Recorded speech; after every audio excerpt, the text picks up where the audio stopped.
Hello friends, this is Saranya. Welcome to CTET Telugu channel. ఈరోజు వచ్చేసి మనం సీటెట్ జాన్ 2024కి సంబంధించి నెక్స్ట్ సిడిపి ప్రాక్టీస్ సెషన్ అనేది చూద్దాం. సో మీరు కనుక మన ఛానల్కి రావడం ఫస్ట్ టైం అయితే ఖచ్చితంగా ఛానల్ సబ్స్క్రైబ్ చేసుకోండి, వీడియో ఎండ్ వరకు చూడండి. అండ్ వీడియో కనుక మీకు నచ్చినట్లయితే ఖచ్చితంగా లైక్ చేయండి. Let's get started. సో ఈరోజు మన ఫస్ట్ క్వశ్చన్ వచ్చేసి, which of the following construct does right to education act 2009 advocate? కింద ఇచ్చిన 4 ఆప్షన్స్లో ఏది right to education act advocate చేస్తుంది అని అన్నాడు, సజెస్ట్ చేస్తుంది అని అన్నాడు. ఇంక్లూజివ్ ఎడ్యుకేషనా, సెగ్రిగేషనా, మెయిన్ స్ట్రీమింగా, ఇంటిగ్రేటెడ్ ఎడ్యుకేషనా? సో ఇప్పుడు ఇంక్లూజివ్ ఎడ్యుకేషన్ గురించి మాట్లాడితే, ఇంక్లూజివ్ ఎడ్యుకేషన్ అంటే ఏంటి? స్పెషల్ నీడ్స్ ఉన్న చిల్డ్రన్ని నార్మల్ చిల్డ్రన్ తోటి, అంటే నార్మల్ క్లాస్ రూమ్స్ ఏవైతే ఉంటాయో అందులో అందరినీ కలిపి మనము లెసన్స్ అనేవి టీచ్ చేస్తూ ఉంటాం. అందరికీ అర్థమయ్యే టెక్నిక్స్ వాడతాం, అందరికీ యూస్ఫుల్ అయ్యే మెథడ్స్ అనేవి ఒక టీచర్గా మనం యూజ్ చేస్తూ ఉంటాం. అది ఇంక్లూజివ్ ఎడ్యుకేషన్. సెగ్రిగేషన్ అంటే ఏంటి? వీళ్ళని సపరేట్ చేయడం, స్పెషల్ నీడ్స్ ఉన్న పిల్లల్ని అండ్ నార్మల్ పిల్లల్ని సపరేట్ చేయడం. మెయిన్ స్ట్రీమింగ్ అంటే స్పెషల్ నీడ్స్ ఉన్న పిల్లల్ని ఈ నార్మల్ క్లాస్ రూమ్లో ఇన్వాల్వ్ చేస్తాం, కానీ ఎప్పుడు కొన్ని పర్టికులర్ పీరియడ్స్లో మాత్రమే, కొన్ని పర్టికులర్ టైమ్స్లో మాత్రమే ఇన్వాల్వ్ చేస్తూ ఉంటాం. మిగతా టైంలో మళ్ళీ వాళ్ళని సపరేట్ చేసేస్తూ ఉంటాం. Next integrated education. Integrated education అంటే వీళ్ళిద్దరిని ఒకటే క్లాస్ రూమ్లో పెడతాం, కాకపోతే వీళ్ళని అంతగా పట్టించుకోము. వీళ్ళపైనే మన ఫోకస్ అంతా కూడా, అంటే నార్మల్ పిల్లలపైనే మన ఫోకస్ అంతా కూడా ఉంటుంది. అది ఇంటిగ్రేటెడ్ ఎడ్యుకేషన్. సో ఇప్పుడు రైట్ టు ఎడ్యుకేషన్ యాక్ట్ దేన్ని సజెస్ట్ చేస్తుంది? ఇంక్లూజివ్ ఎడ్యుకేషన్ని సజెస్ట్ చేస్తుంది. So option 1 is a correct answer. Next, dash is a philosophy that all children have a right to get equal education in a regular school system. So కింద ఇచ్చిన 4 ఆప్షన్స్లో ఏ philosophy అనేది ప్రతి ఒక్క child కూడా equal rights ఉన్నాయి, అందరికీ కూడా రెగ్యులర్ స్కూల్కి వెళ్ళి చదువుకునే రైట్ ఉంది అని ఏ ఫిలాసఫీ చెప్తుంది అని అన్నాడు. మెయిన్ స్ట్రీమింగా, స్పెషల్ ఎడ్యుకేషనా, మల్టీ కల్చరల్ ఎడ్యుకేషనా, లేదంటే ఇంక్లూజనా? Very simple, inclusion. ఇందాకే ఈ వర్డ్స్ అన్నీ కూడా మనం డిస్కస్ చేసుకున్నాం. మన నెక్స్ట్ క్వశ్చన్ వచ్చేసి, ఏ టీచర్ షుడ్, ఒక టీచర్ ఏం చేయాలి? Promote students belonging certain cultures. ఇప్పుడు ఒక క్లాస్ రూమ్ గురించి మనం డిస్కస్ చేస్తే ఒక్కొక్కరు ఒక్కొక్క బ్యాక్గ్రౌండ్ నుంచి ఉంటారు, ఒక్కొక్కరికి ఒక్కొక్క కల్చర్ ఉంటుంది. సో ఆ కల్చర్స్ని టీచర్ ప్రమోట్ చేయాలా, లేదు అంటే ignore cultural differences and diversity among students. పిల్లల్లో ఏవైతే కల్చరల్ డిఫరెన్సెస్ ఉంటాయో వాళ్ళ మధ్య డైవర్సిటీ ఏదైతే ఉంటుందో దాన్ని కంప్లీట్గా ఇగ్నోర్ చేయాలియా అని చెప్పడం ఆప్షన్ 2. లేదు అంటే communicates that she respects and value all the cultures in the class room. ఒక క్లాస్ రూమ్లో ఎన్ని కల్చర్స్ అయితే ఉన్నాయో, ఎన్ని వాల్యూస్ అయితే ఉన్నాయో అవన్నిటిని కూడా ఒక టీచర్ రెస్పెక్ట్ ఇస్తారు, వాల్యూ చేస్తారు అని చెప్పి అనేటట్టుగా మాట్లాడడం అని చెప్పడం option 3. Maximise comparison among students. So స్టూడెంట్స్లో కంపారిజన్స్ని పెంచడం. సో ఒక టీచర్గా మనం ఎప్పుడు కూడా ఏం చేయాలి? పిల్లల కల్చర్స్ ఏవైతే ఉన్నాయో వాటన్నిటికీ కూడా మనం రెస్పెక్ట్ ఇవ్వాలి. మీరు ఇది అని డిఫరెన్సెస్ చూపించకుండా అన్ని కల్చర్స్కి రెస్పెక్ట్ ఇవ్వాలి, వాల్యూ ఇవ్వాలి. ఆ విధంగా మనం మాట్లాడాలి. So option 3 is the correct answer. మన నెక్స్ట్ క్వశ్చన్ వచ్చేసి, children learn effectively when. So కింద ఇచ్చిన 4 ఆప్షన్స్లో ఏ టెక్నిక్ యూజ్ చేయడం ద్వారా, లేదంటే ఎప్పుడు పిల్లలు ఎఫెక్టివ్గా నేర్చుకుంటారు, చదువుకుంటారు అని అన్నారు. They memorize facts given in the textbook. ఎప్పుడైతే టెక్స్ట్ బుక్లో ఫ్యాక్ట్స్ ఏవైతే ఉంటాయో వాటన్నిటిని గుర్తుంచుకోవడం ద్వారా, బట్టి కొట్టినప్పుడు పిల్లలు ఎఫెక్టివ్గా నేర్చుకుంటారని చెప్పడం option 1. They copy answers written by the teacher on the blackboard. Blackboard పైన టీచర్ ఏవైతే రాస్తారో వాటన్నిటిని కాపీ చేసుకున్నప్పుడు పిల్లలు ఎఫెక్టివ్గా నేర్చుకుంటారా? లేదు అంటే they actively participate in different activities and tasks. Teacher ఏవైతే యాక్టివిటీస్ పర్ఫామ్ చేపిస్తారో వాటన్నిటిలో కూడా పిల్లలు పార్టిసిపేట్ చేయడం ద్వారా, అన్నిట్లో ఎంగేజ్ అవ్వడం ద్వారా ఈ పిల్లలు అనేవాళ్ళు ఎఫెక్టివ్గా నేర్చుకుంటారా? లేదు అంటే the teacher fully controls everything that happens in the class including the children. ఒక క్లాస్ రూమ్లో ఏవైతే జరుగుతున్నాయో వాటన్నిటిని కూడా టీచర్ ఎప్పుడైతే కంట్రోల్లో ఉంచుకుంటారో, ఫుల్లీ కంట్రోల్లో ఉంచుకుంటారో, పిల్లలు అయి ఉండొచ్చు, యాక్టివిటీస్ అయి ఉండొచ్చు, ఏదైనా సరే కంప్లీట్ కంట్రోల్ టీచర్ చేతిలో ఉన్నప్పుడు పిల్లలు ఎఫెక్టివ్గా నేర్చుకుంటారు. ఇక్కడ బట్టి కొట్టడం ద్వారా కానీ, నోట్స్ని రాసుకోవడం ద్వారా కానీ, లేదంటే ఫుల్లీ కంట్రోల్ ఉన్నప్పుడు పిల్లలు ఎఫెక్టివ్గా నేర్చుకోరు. ఎప్పుడైతే వాళ్ళు యాక్టివ్గా పార్టిసిపేట్ చేస్తారో, ఎప్పుడైతే యాక్టివిటీస్లో ఎంగేజ్ అయ్యి ఎక్స్పీరియన్సెస్ తెచ్చుకుంటారో, ఆ ఎక్స్పీరియన్సెస్ ద్వారా వాళ్ళకి నాలెడ్జ్ ఏదైతే వస్తుందో ఆ నాలెడ్జ్ అనేది వాళ్ళకి ఎఫెక్టివ్గా ఉంటుంది. సో ఇక్కడ కరెక్ట్ ఆన్సర్ వచ్చేసి ఆప్షన్ 3. మన నెక్స్ట్ క్వశ్చన్ వచ్చేసి children should dash questions in the classroom. Children should be encourage to ask the questions in class. ఒక క్లాస్ రూమ్లో పిల్లలు ఏవైతే క్వశ్చన్స్ అడగాలనుకుంటారో వాటిని డిస్కరేజ్ చేయాలా, లేదు అంటే వాటిని అస్సలు ఎలౌ చేయకూడదా, స్టాప్డ్ ఫ్రమ్ ఆస్కింగ్. పిల్లలు ఏవైతే క్వశ్చన్స్ అడగాలనుకున్నారో క్లాస్ని వాళ్ళని అక్కడ ఆపేయడమా, అడగకుండా, లేదంటే ఎంకరేజ్ చేయాలా. వెరీ సింపుల్, ఎంకరేజ్ చేయాలి. Next, which of the following is not a key process through which meaningful learning occurs. కింద ఇచ్చిన 4 ఆప్షన్స్లో ఏ ఆప్షన్ ద్వారా లేదంటే ఏ ప్రాసెస్ ద్వారా మీనింగ్ఫుల్ లెర్నింగ్ అనేది రాదు అని అన్నాడు. నాట్ అ కీ ప్రాసెస్ అన్నాడు. Repetition and practice. పిల్లలు ఏదైనా విషయాన్ని నేర్చుకునేటప్పుడు దాన్ని రిపీట్ చేయడం, లేదంటే దాన్ని ప్రాక్టీస్ చేయడం, ఇది మీనింగ్ఫుల్ లెర్నింగ్ కిందకి రాదా. లేదంటే ఇన్స్ట్రక్షన్ అండ్ డైరెక్షన్. ఒక టీచర్ కానీ ఒక పియర్ ట్యూటరింగ్ ద్వారా పిల్లలకి ఇన్స్ట్రక్షన్స్ ఇవ్వడం, పిల్లలు ఆ డైరెక్షన్స్ని ఫాలో అవుతూ యాక్టివిటీస్ చేయడం, ఇలా ఇన్స్ట్రక్షన్ అండ్ డైరెక్షన్ మెథడా, లేదంటే ఎక్స్ప్లోరేషన్ అండ్ ఇంటరాక్షన్. పిల్లలు కొత్త విషయాలను లేదంటే ఏదైతే టాపిక్ ఉందో దాన్ని ఎక్స్ప్లోర్ చేయడం, లైబ్రరీకి వెళ్ళి దాని గురించి ఇన్ఫర్మేషన్ కలెక్ట్ చేయడం, ఇలా ఆ టాపిక్ గురించి ఎక్స్ప్లోర్ చేయడం, అండ్ ఎవరైతే ఎక్కువ నాలెడ్జబుల్ పర్సన్స్ ఉంటారో వాళ్ళతో ఇంటరాక్ట్ అవ్వడం, ఇలా ఎక్స్ప్లోరేషన్ అండ్ ఇంటరాక్షన్ అనేది మీనింగ్ఫుల్ లెర్నింగ్ కిందకి రాదా. లేదంటే మెమరైజేషన్ అండ్ రీకాల్, బట్టి కొట్టడం, దాన్నే పదే పదే గుర్తు తెచ్చుకోవడం అనేది మీనింగ్ఫుల్ లెర్నింగ్ కిందకి రాదా. ఇక్కడ మీరు పైన 3 ఆప్షన్స్ అబ్జర్వ్ చేయండి. మూడిట్లో కూడా చైల్డ్ ఎంగేజ్డ్గా ఉన్నాడు, ఏదో ఒక యాక్టివిటీ కానీ ఏదో ఒకటి చేస్తున్నాడు. బట్టి కొట్టడం కానీ అది రీకాల్ చేసుకోవడం కానీ మీనింగ్ఫుల్ లెర్నింగ్ కిందకి రాదు. ఒకవేళ బట్టి కొట్టామనుకో ఎన్ని రోజులు గుర్తుంటుంది, మహా అయితే ఎగ్జామ్ రాసేంతవరకు. ఎగ్జామ్ రాయంగానే మర్చిపోతాం. సో ఈ 4th ఆప్షన్ అనేది మీనింగ్ఫుల్ లెర్నింగ్ కిందకి రాదు. Correct answer is option 4. Next, ఇక్కడ మనకి కాలమ్ ఏ కాలమ్ బి అని చెప్పి 2 కాలమ్స్ ఇచ్చాడు, దాన్ని మ్యాచ్ చేయమన్నాడు. సో ఇక్కడ మనకి ఇచ్చింది ఏంటంటిది, ఒకటి gifted, second one learning disabled, third one creative, fourth one attention deficit hyper activity disorder. Gifted అంటే ఇప్పుడు ఏదైనా ఒక్కసారి చెప్పంగానే గుర్తుంచుకోవడం, వాళ్ళకి మెమరీ పవర్ ఎక్కువగా ఉండడం, సో ఇలాంటివన్నీ కూడా గిఫ్టెడ్ చిల్డ్రన్ కిందకు వస్తాయి. లెర్నింగ్ డిసేబుల్డ్ అంటే రాయడం విషయంలో కానీ, రీడింగ్ విషయంలో కానీ, నేర్చుకునే విషయంలో కొంచెం డిఫికల్టీ అనేది ఫేస్ చేస్తూ ఉంటారు. క్రియేటివ్ ఏంటిది, కొత్త కొత్త ఆలోచనలు చేస్తూ ఉండడం కానీ, ఏదైనా ఒక విషయాన్ని ఇన్నోవేటివ్గా యూనిక్గా చేయడం. Attention deficit hyper active disorder అంటే ఏదైనా ఒక విషయం పైన ఎక్కువసేపు అటెన్షన్ అనేది కాన్సన్ట్రేట్ అనేది చేయలేకపోతారు. సో ఇప్పుడు ఇక్కడ ఆప్షన్స్ చూడండి. ల్యాక్స్ రీడింగ్ ఫ్లూయెన్సీ, రీడింగ్ విషయంలో డిఫికల్టీ ఫేస్ చేయడం. Can think of original solutions గురించి ఆలోచించడం, ఒక ప్రాబ్లమ్కి ఏమేమి సొల్యూషన్స్ తీసుకురావచ్చు అని ఆలోచించడం. Tendency to get distracted easily, తొందరగా డిస్ట్రాక్ట్ అవ్వడం, ఏదైనా ఒక విషయం పైన కరెక్ట్గా ఎక్కువసేపు కాన్సన్ట్రేట్ చేయలేకపోవడం. Ability to learn quickly and independently, తొందరగా ఏదైనా విషయాన్ని నేర్చుకోగలగడం. సో ఇది మనకి ఇచ్చిన 4 ఆప్షన్స్. సో ఇక్కడ కరెక్ట్గా ఈ మ్యాచింగ్ అనేది ఏమవుతుంది, గిఫ్టెడ్ వచ్చేసి 4th option, ability to learn quickly and independency. Learning disabled అంటే ఇక్కడ lacks reading fluency. Next creative అంటే can think of original solutions. Attention deficit hyper activity disorder అంటే సి. సో ఇది మన మ్యాచింగ్. 1 వచ్చేసి డి, 2 వచ్చేసి ఏ, 3 వచ్చేసి బి, 4 వచ్చేసి సి. డిఏబిసి. మన నెక్స్ట్ క్వశ్చన్ వచ్చేసి చిల్డ్రన్స్ ఎర్రర్స్.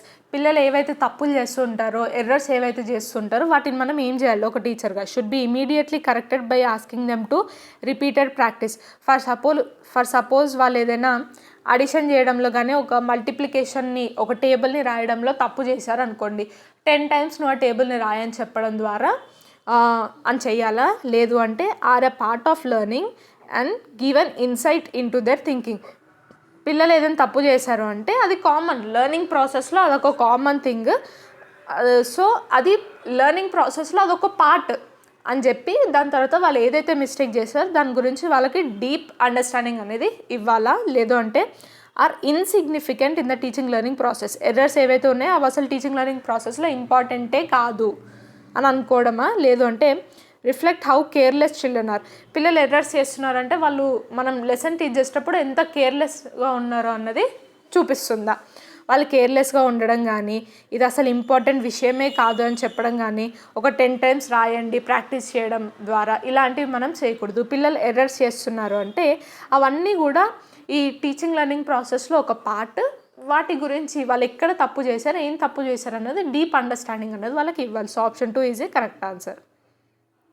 నెక్స్ట్, అసెస్మెంట్ అంటే ఏంటి?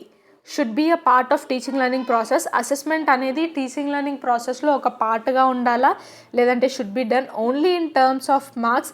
ఈ అసెస్మెంట్ అనేది ఓన్లీ మార్క్స్ కోసం చేస్తామా, లేదు అంటే అసెస్మెంట్ అనేది should be based on objective type written task. ఇవి ఆబ్జెక్టివ్ టైప్లో మాత్రమే ఉండాలి, అంటే ఎంసీక్యూస్ ద్వారానో ఇట్లా ఆబ్జెక్టివ్స్ ద్వారానే ఉండాలి, సబ్జెక్టివ్గా ఉండకూడదు. Next, assessment should be undertaken as a separate activity. Assessment అనగానే ఎగ్జామ్ పెట్టడం అనగానే అదొక సపరేట్ యాక్టివిటీగా చేయాలా, దాన్ని ఒక సపరేట్ యాక్టివిటీగా చేయడం కానీ, ఓన్లీ ఆబ్జెక్టివ్ థింగ్స్ ఉండడం కానీ, ఓన్లీ మార్క్స్ కోసం మనం చెయ్యం. అసెస్మెంట్ అనేది మనం ఎందుకు కండక్ట్ చేస్తాం? ఇప్పుడు ఫార్మేటివ్ అసెస్మెంట్ తీసుకోండి, మనం ఎందుకు కండక్ట్ చేస్తాం పిల్లలకి ఫార్మేటివ్ అసెస్మెంట్? వాళ్ళు ఎక్కడైనా బ్యాక్వర్డ్ ఉన్నారా, నేను ఏదైతే ఎక్స్ప్లెయిన్ చేశానో పిల్లలకి ఆ టాపిక్ అర్థమైందా, అర్థం అవ్వలేదు, ఒకవేళ అర్థం కాకపోతే పిల్లలు ఎక్కడ ప్రాబ్లం ఫేస్ చేస్తారు, ఆ ప్రాబ్లమ్ని మనం ఎలా ఓవర్కమ్ చేయాలంటే మనం ఏ మెథడ్స్ యూజ్ చేయాలి, ఏ టెక్నిక్స్ యూజ్ చేయాలి, ఇలా ఒక టీచింగ్ లెర్నింగ్ ప్రాసెస్కి అదొక ఫీడ్బ్యాక్గా పనిచేస్తుంది. మనల్ని మనం అండ్ టీచింగ్ లెర్నింగ్ ప్రాసెస్ని ఇంప్రూవ్ చేసుకోవడం కోసం మనం అసెస్మెంట్ అనేది కండక్ట్ చేస్తాం. It's a part of teaching learning process. So option 1 is the correct answer. Next, in a constructivist frame learning is. ఒక కన్స్ట్రక్టివిస్ట్ ఫ్రేమ్లో లెర్నింగ్ అంటే ఏంటి?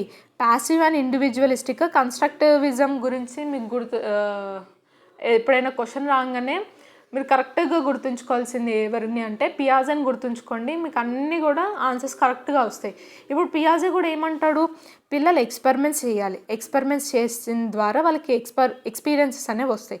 ఎక్స్పీరియన్స్ ఎప్పుడైతే వస్తుందో వాళ్ళకి ఒక నాలెడ్జ్ వస్తుంది, ఈ నాలెడ్జ్ని వాళ్ళంతలో వాళ్ళు కన్స్ట్రక్ట్ చేసుకోవాలి. సో కన్స్ట్రక్టివిజం అనగానే మీరు జీన్ పియాజేని గుర్తు తెచ్చుకోండి, ప్రతి క్వశ్చన్కి కూడా ఆన్సర్ కరెక్ట్గా వచ్చేస్తుంది. సో ఒక కన్స్ట్రక్టివిస్ట్ ఫ్రేమ్లో పిల్లలు ప్యాసివ్గా ఉంటారా, ఏమీ చేయకుండా ఖాళీగా కూర్చుంటారా, లేదు అంటే is a process of acquisition నాలెడ్జ్ని అక్వైర్ చేసుకునే ప్రాసెస్ని లెర్నింగ్ అంటారా, లేదు అంటే a change in behaviour as a result of experience. ఇక్కడ ఏదో ఒక యాక్టివిటీ పర్ఫామ్ చేస్తే మనకు ఒక ఎక్స్పీరియన్స్ వచ్చింది, ఆ ఎక్స్పీరియన్సెస్ ద్వారా మన బిహేవియర్లో ఏవైతే చేంజ్ ఉంటాయో దాన్ని లెర్నింగ్ అంటామా, లేదంటే ఒక కన్స్ట్రక్టివిస్ట్ ఫ్రేమ్లో లెర్నింగ్ అనేది యాక్టివ్ ఇంకా social in it's character. Learning అనేది యాక్టివ్గా ఉంటుంది, సోషల్గా ఉంటుంది. ఇప్పుడు జీన్ పియాజే కానీ వైగాట్స్కీ కానీ ఇద్దరు కూడా కన్స్ట్రక్టివిస్ట్ ఫ్రేమ్ కిందకే వస్తారు. వాళ్ళిద్దరు కూడా ఏమంటారు, పియాజేనేమో ఎక్స్పెరిమెంట్స్ చేయాలి, ఎక్స్పెరిమెంట్స్ ద్వారా వాళ్ళకి నాలెడ్జ్ వస్తుంది, నాలెడ్జ్ని కన్స్ట్రక్ట్ చేసుకోవాలి అంటాడు. లీ వైగోట్స్కీ ఏమంటాడు, ఇంటరాక్ట్ అవ్వాలి, సొసైటీలో మింగిల్ అవ్వాలి, సొసైటీలో మనుషులతోటి ఇంటరాక్ట్ అవుతూ మాట్లాడుతుంటే మీరు నాలెడ్జ్ని గెయిన్ చేసుకుంటారు, కన్స్ట్రక్ట్ చేసుకుంటారు అంటారు. సో ఇప్పుడు ఒక కన్స్ట్రక్టివిస్ట్ ఫ్రేమ్లో లెర్నింగ్ అనేది ఏంటిది, యాక్టివ్గా ఉంటుంది, సోషల్గా ఉంటుంది. So option 4 is a correct answer. మన నెక్స్ట్ క్వశ్చన్ వచ్చేసి, when teacher have positive beliefs about students and their abilities the students. ఇప్పుడు నేను ఒక టీచర్ని, మీరు ఒక స్టూడెంట్ అనుకోండి, మీ మీద నాకు చాలా నమ్మకం ఉంది, నువ్వు చేయగలుగుతావు అని నేను చాలా నమ్ముతాను, నేను నమ్ముతున్నా అన్న విషయం మీకు తెలుసు. సో ఇప్పుడు మీరు ఏం చేస్తారు, స్టూడెంట్గా మీరు ఏం చేస్తారు, రిలాక్స్ అయిపోయి ఎఫర్ట్స్ పెట్టడం ఆపేస్తారా, లేదంటే డిమోటివేట్ అయ్యి స్ట్రెస్ తీసుకుంటారా, లేదు అంటే నా నమ్మకం మీ మీద ఎలాంటి ఎఫెక్ట్ చూపించదా, లేదు అంటే అరే టీచర్ మమ్మల్ని నమ్ముతుందంటే మేము ఇంకా మంచిగా పర్ఫామ్ చేయాలి, మేము ఇంకా టీచర్ దగ్గర మంచి పేరు సంపాదించాలి అని మోటివేట్ అయ్యి ఎక్కువ ఇంకా నేర్చుకోవాలి, మేము ఇంకా మంచిగా పర్ఫామ్ చేయాలని అనుకుంటారా? సో ఎప్పుడైతే మనం స్టూడెంట్స్ని నమ్ముతామో వాళ్ళల్లో ఆ స్టూడెంట్స్లో ఎలాంటి థాట్ డెవలప్ అవుతుంది అంటే వాళ్ళు ఇంకా ఈగర్ అవుతూ ఉంటారు, ఈగర్నెస్ అనేది పెరుగుతుంది పిల్లల్లో, అండ్ మోటివేట్ అవుతూ ఉంటారు, నేను ఇంకా మంచి మార్క్స్ తెచ్చుకోవాలి, నేను ఇంకా మంచి మార్క్స్ తెచ్చుకోవాలి అని. సో ఆ టైప్ ఆఫ్ బిహేవియర్ అనేది పిల్లల్లో కనిపిస్తుంది. So option 4 is the correct answer. మన నెక్స్ట్ క్వశ్చన్ వచ్చేసి, a teacher can encourage children to become effectively problem solvers by. పిల్లల్ని ఒక ఎఫెక్టివ్ ప్రాబ్లమ్ సాల్వర్స్గా మనం తయారు చేయాలంటే ఏం చేయాలి? By giving them plenty of opportunities to answer similar kinds of questions from the textbook. పిల్లలందరికీ కూడా ఆపర్చునిటీస్ ఇవ్వాలి. ఎలాంటి ఆపర్చునిటీస్ ఇవ్వాలి? ఇప్పుడు మనకు టెక్స్ట్ బుక్లో అన్ని సిమిలర్ క్వశ్చన్స్ ఉంటాయి. ఆ సిమిలర్ క్వశ్చన్స్కి ఆన్సర్ చేయండి అని చెప్పి వాళ్ళకి ఆపర్చునిటీస్ ఇవ్వడం ద్వారానా, లేదంటే emphasising on wrote memorisation of the information given in the text book. ఈ టెక్స్ట్ బుక్లో ఏదైతే ఇన్ఫర్మేషన్ ఉందో ఆ ఇన్ఫర్మేషన్ని బట్టి కొట్టండి అని చెప్పడం ద్వారా వాళ్ళని ప్రాబ్లమ్ సాల్వర్స్గా చేయొచ్చా, లేదు అంటే encouraging children to make intuitive guesses and look at multiple solutions of a problem. ఒక ప్రాబ్లం ఉందనుకోండి, ఈ ప్రాబ్లంకి సొల్యూషన్ ఏమై ఉండొచ్చు, ఎలా చేస్తే ఈ ప్రాబ్లం సాల్వ్ అవుతుంది అని వాళ్ళని గెస్ చేయమని చెప్పడం కానీ, లేదంటే ఈ ప్రాబ్లంకి ఎన్ని వేస్లో మనం సాల్వ్ చేయొచ్చు అని అడగడం, ఇలా మల్టిపుల్ ఆన్సర్స్ ఇవ్వండి అని అడగడం ద్వారా పిల్లల్ని ప్రాబ్లమ్ సాల్వర్స్గా తయారు చేయొచ్చా, లేదు అంటే writing step by step solution to all the questions in the text book. Text బుక్లో ఏవైతే క్వశ్చన్స్ ఉన్నాయో, ప్రాబ్లమ్స్ ఉన్నాయో వాటన్నిటికీ కూడా స్టెప్ బై స్టెప్ సొల్యూషన్స్ అనేవి మనం రాయడం. సో ఇక్కడ ఇచ్చిన 4 ఆప్షన్స్లో ఎక్కడ చైల్డ్ ఆలోచిస్తున్నాడు, లైక్ వాళ్ళ ఇంటలెక్చువల్ని బట్టి కానీ వాళ్ళ ఇంటెలిజెన్స్ని బట్టి చైల్డ్ ఆలోచించడానికి ట్రై చేస్తున్నాడు, యాక్టివ్గా పర్ఫామ్ చేస్తున్నాడు ఆప్షన్ 3లో. ఈ ప్రాబ్లంకి అంటే వాళ్ళంతలో వాళ్ళు సొంతంగా ఆలోచిస్తున్నారు, వాళ్ళల్లో ఇంటలెక్చువల్ని డెవలప్ చేస్తున్నాము అంటే అక్కడ వాళ్ళు ప్రాబ్లమ్ సాల్వర్స్గా తయారవ్వడానికి ఛాన్సెస్ ఎక్కువగా ఉంటాయి. So option 3 is the correct answer.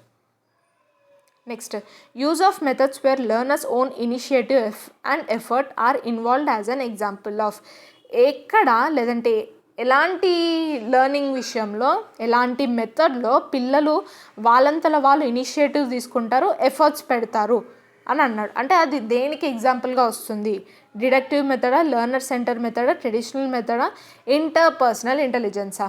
కింద ఇచ్చిన 4 ఆప్షన్స్లో ఏ మెథడ్లో చైల్డ్ అరే ఇది నేర్చుకోవాలి నేను అని చెప్పి తనంతలు తాను ఇనిషియేటివ్ తీసుకుంటాడు అండ్ ఎఫర్ట్స్ పెడతాడు? వెరీ సింపుల్, లెర్నర్ సెంటర్ మెథడ్లో ఎఫర్ట్స్ అనేవి కనిపిస్తూ ఉంటాయి మనకి. Next, what principle does the following highlight? కింద మనకు ఒక స్టేట్మెంట్ ఇచ్చాడు, ఈ స్టేట్మెంట్ అనేది దేని హైలైట్ చేస్తుంది అన్నాడు. Students who do not perform well feel that they are not good enough and feel demotivated. For suppose నేను ఒక ఎగ్జామ్ రాశాను, నేను సరిగ్గా పర్ఫామ్ చేయలేదు అనుకోండి, నేనేం ఫీల్ అవుతాను అంటే అరే నేను సరిగ్గా పర్ఫామ్ చేయలేదు అంటే నేను ఎంతైతే చదవాల్సిన ఉందో అంత నేను చదవలేదు, ఐఎమ్ నాట్ గుడ్ ఇనఫ్ అని అనుకుంటూ ఉంటారు, డిమోటివేట్ అయిపోతూ ఉంటారు. ఇప్పుడు నేను గివప్ ఇవ్వడానికి రెడీగా ఉంటాను. సో ఈ థాట్ ఏదైతే ఉందో అది దేని హైలైట్ చేస్తుంది? Cognition and emotions are not related. నా ఇంటలెక్చువల్, నా ఎమోషన్స్ అసలు కనెక్ట్ అయ్యి లేవా, లేదంటే heredity and environment are not separable. నా హెరిడిటీ అంటే నా పేరెంట్స్ ద్వారా ఏదైతే వచ్చిందో అది, ఇంకా నా ఎన్వైర్న్మెంట్ ఏదైతే ఉందో ఆ రెండు సపరబుల్ కాదా, అంటే రెండింటిని విడదీయలేమా? Heredity and environment are not related, ఆ రెండు కూడా రిలేట్ అయ్యి లేవా? లేదు అంటే cognition and emotions are not separable, రెండు కూడా డిపెండ్ అయ్యి ఉంటాయి ఒకదాని మీద ఒకటి. సో ఇక్కడ నేను సరిగ్గా పర్ఫామ్ చేయలేదంటే నేను మంచిగా లేనేమో, నేను గుడ్ ఇనఫ్ లేదేమో, డిమోటివేట్గా ఫీల్ అవ్వడం, ఇంకా గివప్ ఇవ్వడం కానివ్వండి, ఏదైనా పనులు ఉన్నాయి, ఏదైనా టాస్క్లు ఉన్నా కూడా అది చేయకుండా రిజెక్ట్ చేయడం కానివ్వండి, అది ఇంకంప్లీట్గా పెట్టడం కానివ్వండి. సో ఇవన్నీ కూడా ఏంటిది, సిన్స్ నేను సరిగ్గా పర్ఫామ్ చేయలేదు కాబట్టి, నేను ఎగ్జామ్ బాగా రాయలేదు కాబట్టి డిమోటివేట్ అవుతున్నాను. ఇక్కడ ఏమేమి కనెక్ట్ అయి ఉన్నాయి? నా కాగ్నిషన్, నా emotions. So cognition and emotions are not separable. Very simple. ఇక్కడ హెరిడిటీ గురించి, ఎన్వైర్న్మెంట్ గురించి మనకు అసలు టాపికే రాలేదు. సో ఈ రెండు కూడా రాంగ్. ఈ రెండు నాట్ రిలేటెడ్ అని మనం చెప్పలేం. ఇక్కడ పైన ఇచ్చిన సిచ్యువేషన్లో రెండు కూడా కనెక్ట్ అయి ఉన్నాయి. So cognition and emotions are not separable. Next question, which of the following is primary socialising agency? Socialising agencies బాగా గుర్తుంచుకోండి, ఖచ్చితంగా క్వశ్చన్ వస్తుంది. మనకు రెండు సోషలైజింగ్ ఏజెన్సీస్ ఉంటాయి. ఒకటి ప్రైమరీ, రెండు సెకండరీ. ప్రైమరీ అంటే ఇప్పుడు మీరు మాటలు నేర్చుకున్నారు, ఎక్కడి నుంచి నేర్చుకుంటారు? ఒక బేబీ పుట్టారు అనుకోండి, ఆ బేబీ పుట్టిన తర్వాత మెల్లమెల్లగా పెరిగేటప్పుడు ఫస్ట్ ఎవరితో మాట్లాడుతుంది? వాళ్ళ ఫ్యామిలీతోటి. సో ఫ్యామిలీ ఎప్పుడు కూడా ప్రైమరీ ఏజెన్సీ కిందకు వస్తుంది. అంటే వాళ్ళ ఇంట్లో వాళ్ళతో మాట్లాడుతుంది, మెల్లమెల్లగా ఇంకొంచెం పెద్దగైనాక వాళ్ళ నేబర్స్తో మాట్లాడుతుంది. ఇలా ఈ స్టేజ్ అయిపోయిన తర్వాత నెక్స్ట్ ఎవరితో మాట్లాడడం స్టార్ట్ చేస్తుంది, ఎవరితో కనెక్ట్ అవుతుంది, ఎవరితో ఇంటరాక్ట్ అవుతుంది, స్కూల్లో ఇంటరాక్ట్ అవుతుంది. సో స్కూల్ ఎప్పుడు కూడా సెకండరీ సోషలైజింగ్ ఏజెన్సీ కిందకు వస్తుంది. స్కూల్ ఎప్పుడు కూడా ప్రైమరీ దాంట్లోకి రాదు, ఫ్యామిలీ ఎప్పుడు కూడా సెకండరీ సోషలైజ్ ఏజెన్సీ కిందకి రాదు. ఇవి బండ గుర్తుగా ఉంచుకోండి. ప్రైమరీ సోషలైజింగ్ ఏజెన్సీ అంటే ఫ్యామిలీ, సెకండరీ సోషలైజింగ్ ఏజెన్సీ అంటే స్కూల్. ఇది సో ఇవి ఈరోజు 15 క్వశ్చన్స్ ఫ్రెండ్స్. ఈరోజు మనం డిస్కస్ చేసుకున్న 15 క్వశ్చన్స్లో మీరు ఎన్ని కరెక్ట్గా గెస్ చేయగలిగారు అన్నది నాకు కింద కామెంట్ సెక్షన్లో కామెంట్ చేయండి. అండ్ ఇది ఈరోజు వీడియో. ఈ వీడియో కనుక మీకు నచ్చినట్లయితే ఖచ్చితంగా లైక్ చేయండి, షేర్ చేయండి అండ్ సబ్స్క్రైబ్ చేయండి. మీకు ఎలాంటి డౌట్స్ ఉన్నా కూడా నాకు కింద కామెంట్ సెక్షన్లో కామెంట్ చేయండి. Thank you so much for watching.